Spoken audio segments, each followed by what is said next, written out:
What do you know about Edgar Allan Poe? I mean, what do you really know about Edgar Allan Poe besides the obvious Nevermore, The Raven, blah, blah, blah, yada, yada, yada? I found out that Edgar Allan Poe, the writer, the poet, was such a fascinating individual. And more importantly than that, he was an anti-Freemason.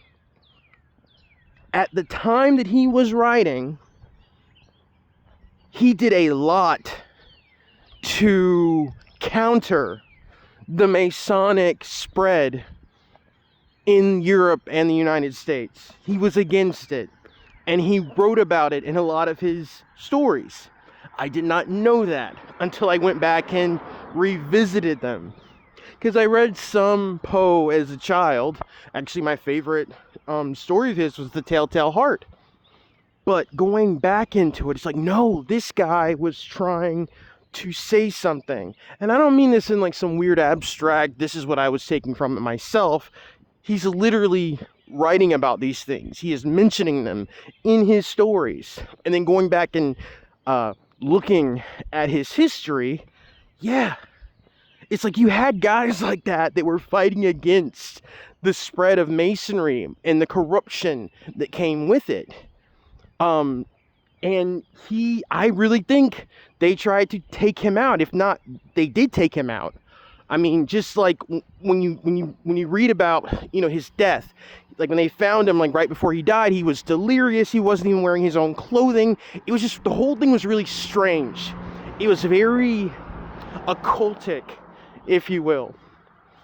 But that's not really the point of this video. The point of this video is to direct people to the short story, The Cask of the Amontillado.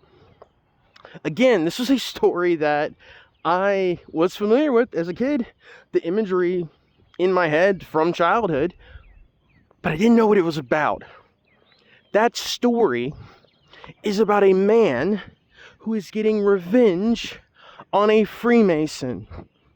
Something's happening up there. He's getting revenge on a Freemason.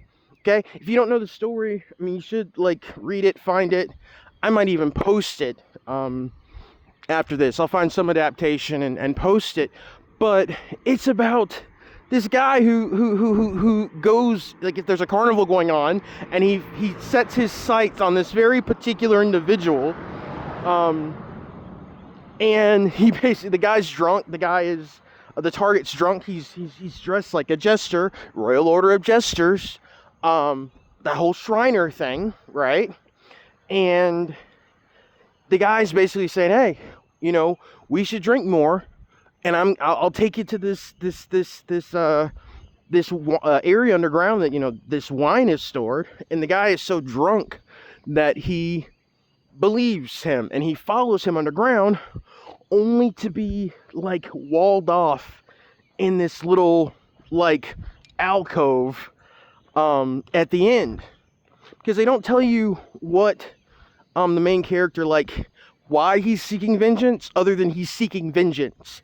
And then halfway through the story, while they're underground, the jester, I think his name's Fortuna, he makes a weird sign, and the main character just kind of looks at him. Then he makes the sign again, and then he says, are you not of the Brotherhood? You know what I'm saying? Are you not a Mason? It's crazy. The things you see when you finally oh wow, that's what this is about. And then but here's what I got from it, right?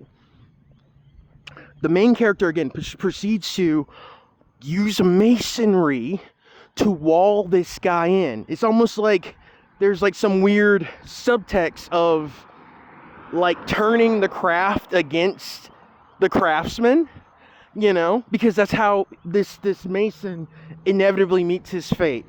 He gets walled in brick by brick. It's insane. You know what I'm saying? But it's there. It's all there. And again, you could call this conjecture, my own interpretation, but literally in the story, that's what's said. You know, the guy's like, you're not a Mason? And then the main character's like, yeah, I'm a Mason, let's go.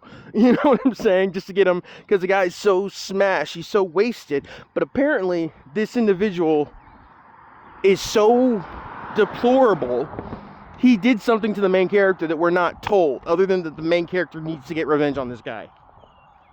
But anyway, check it out. The Cask of the Amontillado. It is a brilliant story, super short. It's an anti-Masonic story. Go figure. Take it easy, y'all.